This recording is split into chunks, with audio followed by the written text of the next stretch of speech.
অনেকগুলো মানুষ শহরের ড্রিঙ্কিং ওয়াটারে রিজার্ভ রাখা পানিতে অনেকগুলো কোলেগোয়েন ডালে, কারণ একটি নিউক্লিয়ার মিসাইল অনেক দ্রুত তাদের দিকে আসতেছিল।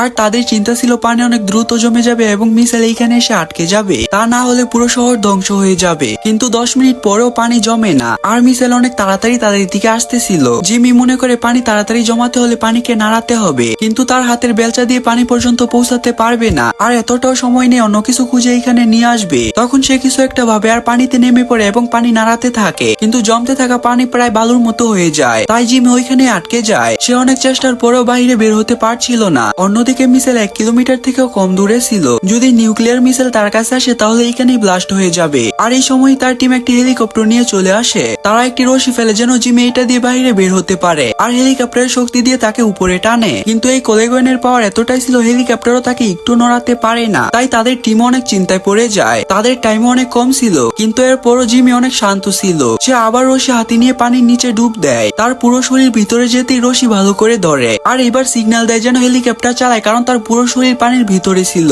তার শরীরে বাতাসের কোনো প্রভাবও পড়তেছিল না। আর এইভাবে হেলিকপ্টার অনেক সহজেই তাকে উপরে নিয়ে আসে। আর তখনই মিসাইল ওইখানে চলে আসে যেখানে জিমি ফেসেছিল। আর এইভাবে জিমি সাধারণ ফিজিক্স এবং কেমিস্ট্রি ব্যবহার করে 30 লক্ষ মানুষের জীবন বাঁচিয়ে ফেলে। কিন্তু তারা খুশি হবার আগেই আরেকটি দুঃসংবাদ চলে আসে। যেই টেরোরিস্ট তাদের উপর হামলা করেছে তাদের প্লেন ফেল দেখে তারা এখনো হার মানেনি, আর এবার শহরে বায়োলজিক্যাল ওয়েপেন ফেলার পরিকল্পনা করে। কিন্তু জিমি এবং তার টিম এই ভয়ানক হামলা থেকে সবাইকে কি করে বাঁচাবে? পার্ট 2 দেখার জন্য লাইক করে কমেন্টে জানাও।